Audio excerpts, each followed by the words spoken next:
Hi students, this is Kartik Trivedi and you are watching a lecture series of Applied Thermodynamics with me. Hi, in today's video, we're gonna see another example of R22 refrigerant. So let us start. So here, in this example, a R22 vapor compression refrigerant system means VCRH operates between minus 10 degrees Celsius and 45 degrees Celsius. The refrigerant is subcooled by 5 degrees Celsius before entering the expansion valve and vapor superheated by 5 degrees Celsius before entering a compressor. Find number 1 refrigerating effect, number 2 mass flow rate of refrigerant for pipe tier capacity, and number 3 COP. Okay, so why have you taken this example? Because in this example a subcooling is there and superheating is there. So whenever there is a subcooling is mentioned and whenever there is a superheating is mentioned, then how to find the point number 1 and how to find the point number 3, that becomes very crucial. To teach you that, I have taken this example. So see it very carefully. Okay, so first the refrigerant is R22. So now what you have to do?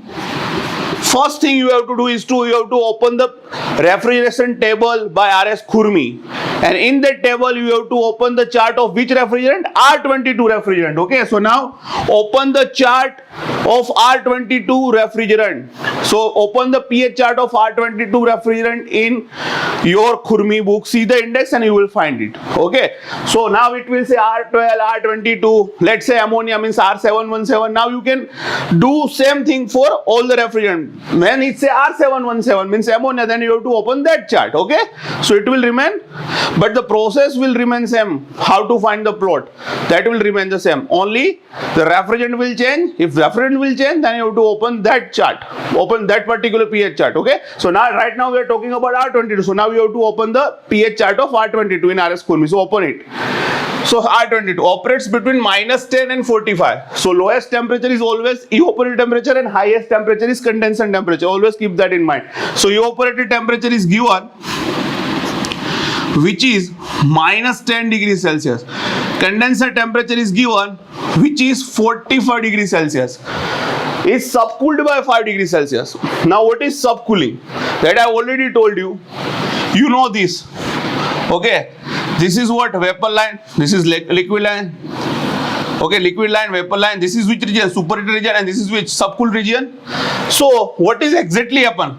Our pH chart of VCR system will be something like that: 1 2 2, 2 2 3, 3 2 4, 4 2 1, something like this. So you know that 0.1 on vapor line, 0.3 on liquid line. But when he says subcooled means you are on liquid line, and subcooled means your 0.3 is not now not on liquid line but on subcooled region. So it will become somewhere over here in subcooled region. So now 0.3 will gonna come over here.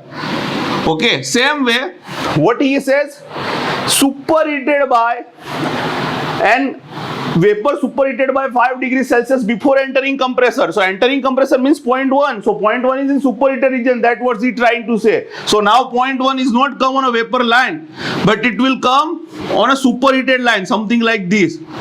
So now how to find this 0.1 and 0.3? That is the question. So now our pH diagram will be something like this: 1 2 2, 2 2 3, 3 2 4, 4 2 1. Now it will become something like this. Let's say this is 0.1. So something like this will our pH diagram will happen. So now 0.1 in superheated region and 0.3 in subcooled region. So that is called the superheated of vapor. Because if actually in regular way what is happen, 0.1 is on vapor line, but now 0.1 is in which region? Superheated region.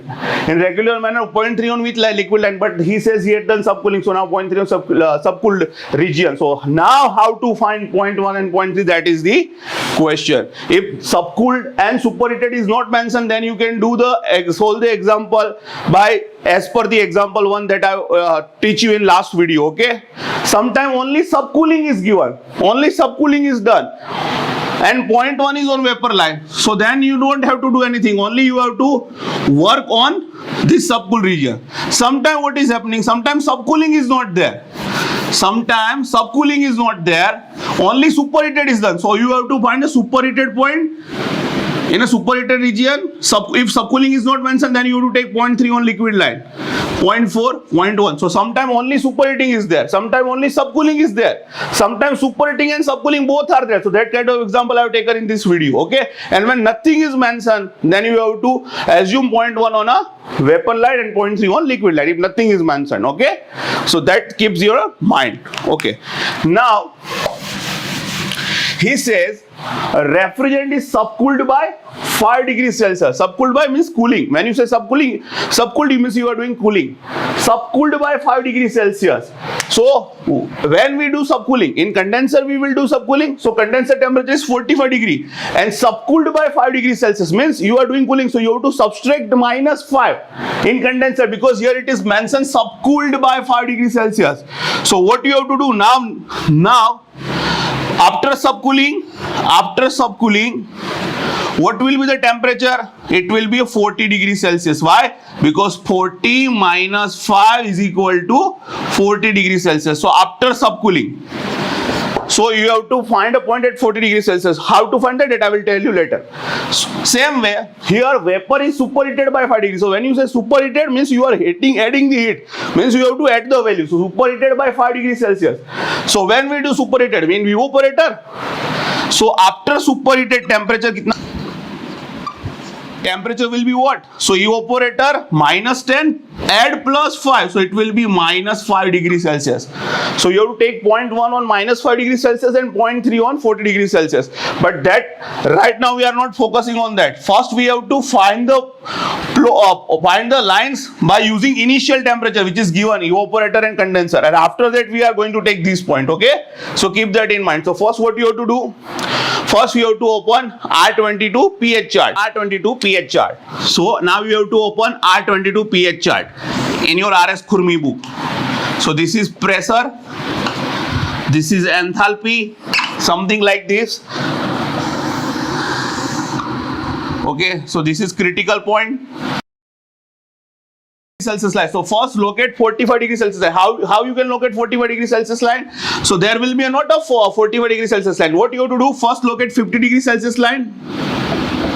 Then locate 40 degrees Celsius line. So exactly in between it will be what?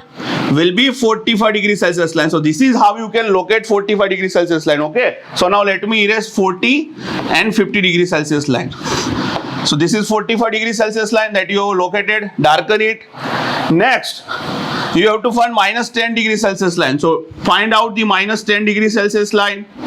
Okay, so now we have find 45 degrees Celsius line and -10 degrees Celsius line. Okay, now we know that 0.1 we don't have to take 0.1 on here. Also, we don't have to take 0.3 on over here. So we have to find that. Okay, now you know that. What we have to do?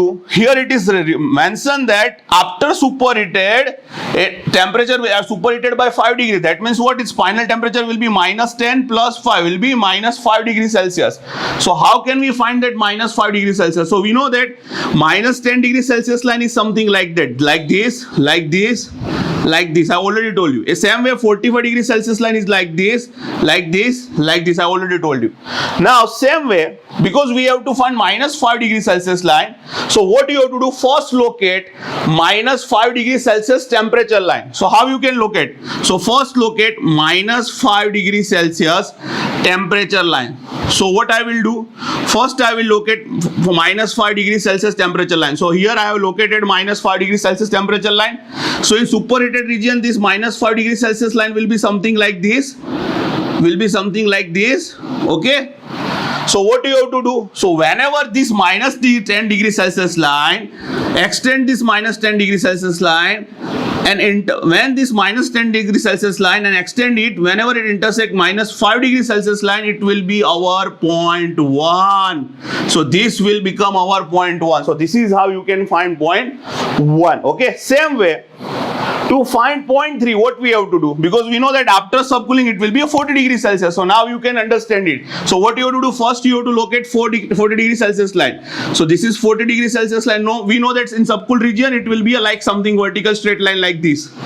Okay, so we know that after subcooling it will be with temperature 40 degrees Celsius. So what you have to do, you have to extend 45 degrees Celsius line, and whenever this line intersect this 40 degrees Celsius line, it will be a 0.3. So this is how you can find 0.3 and 0.1. Now you know what you have to do. You know there will be a entropy, constant entropy line like this.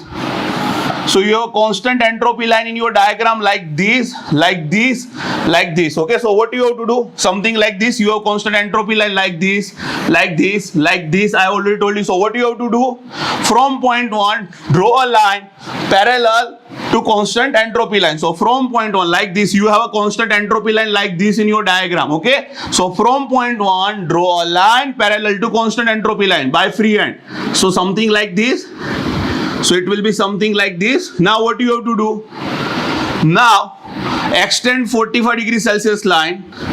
Whenever it intersect this line which is parallel to constant entropy line, it will be our 0.2. So this is 0.1, this is 0.2. We have already found 0.3. Now we know that from 0.3 we know what we do. We do throttling. So from 0.3 draw vertical line, straight vertical line. Whenever it intersect minus 10 degrees Celsius line, it will be our 0.4. So this is 1, 2, 3, 4. Now darken it.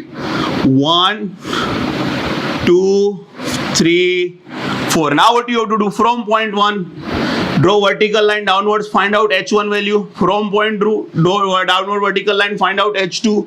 From point 3 and 4, draw downward vertical line, find out H3 and H4. We know that H3 equal to H4. So find out the value of H1, H2, H3 and H4. Now how to find refrigerating effect? So we know that refrigerating effect is nothing but H1 minus H4. So find out the values and put it over here. Same way. Second thing that he has asked is mass flow rate of refrigerant for 5 TR capacity. So we know that capacity equal to mass flow rate into refrigerating effect.